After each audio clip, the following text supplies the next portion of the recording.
Welcome to This Explainer. Today, we're diving into a genuinely fascinating and, honestly, absolutely critical topic.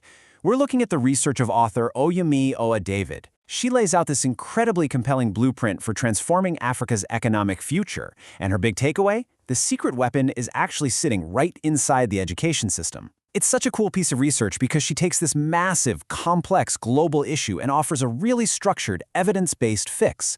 So let's jump right in and see exactly how she proposes rewiring an entire continent's approach to wealth creation.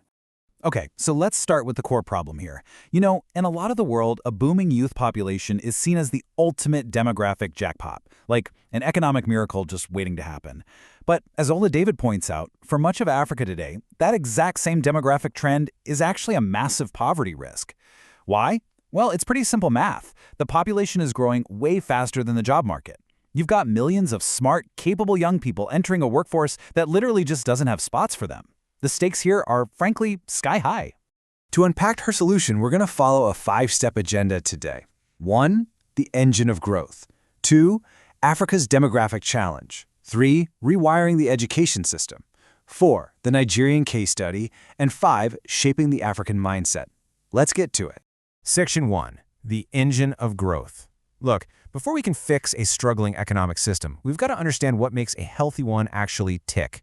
Which leads right into Section 2, Africa's demographic challenge. Here's the thing. Globally, from Europe to the economic powerhouses of Southeast Asia, there's pretty much universal agreement on one thing. Small business growth is the undisputed engine of industrialization. European governments literally use entrepreneurship policies as a lever to drive their economies forward. But when we look at Africa's specific situation, we see this really dangerous disconnect.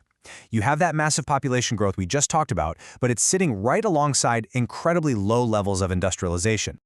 Ola David frames this whole issue beautifully by pulling a quote from Dambisa Moyo's book Dead Aid. Moyo argues that, quote, Africa needs more than handouts. It needs a commitment towards enterprise development and job creation for its teeming youths. Ola David uses this to hit the nail on the head. Relying on government-to-government aid, those endless handouts, often just enables bad governance instead of creating real jobs. She's making it crystal clear that the old playbook of foreign aid just isn't going to cut it for Africa's youth. The continent needs a massive, totally unshakable commitment to building enterprises from the ground up. So, the million-dollar question, how do we actually get that enterprise development?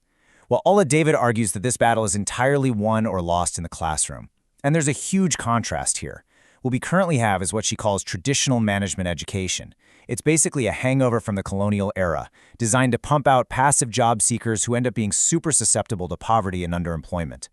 What she's demanding instead is a total paradigm shift toward entrepreneurship education.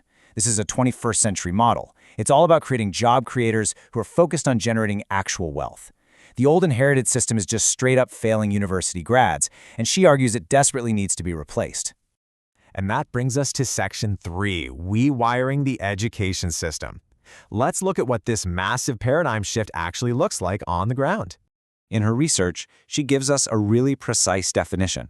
She describes entrepreneurship education as a process that equips trainees with the knowledge, skills, and, crucially, the attitudes necessary to create wealth, reduce poverty, and drive self-employment. So we're not just talking about memorizing a business textbook here. We're talking about rolling up your sleeves, cultivating real creative skills, and teaching people how to spot an opportunity and build a venture from scratch.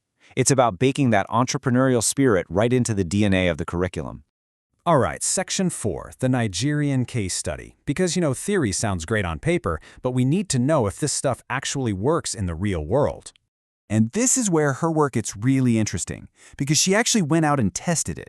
Following a government directive in Nigeria that made entrepreneurship education mandatory in higher education, she ran a massive 5-year tracer study. Basically, she tracked graduates from a Nigerian university for half a decade to see if forcing them to take this training actually changed what they did after they entered the real world. And the results? Honestly, they're pretty amazing. Her study proved that these grads actually walked away with tangible, highly applicable skills. We're talking measurable improvements in business risk management, financial intelligence, marketing strategies, and HR. The data confirmed that exposing students to this specific curriculum genuinely changed their career trajectories. It gave them the exact toolkit they needed to not just survive, but actually thrive in the private sector. Which brings us to our final stop, Section 5, Shaping the African Mindset. Now, A 5-year study in Nigeria is a fantastic proof of concept, right? But David's vision is way bigger than that. She wants to take this and scale it up into a full-blown continental policy to spark sustainable innovation everywhere.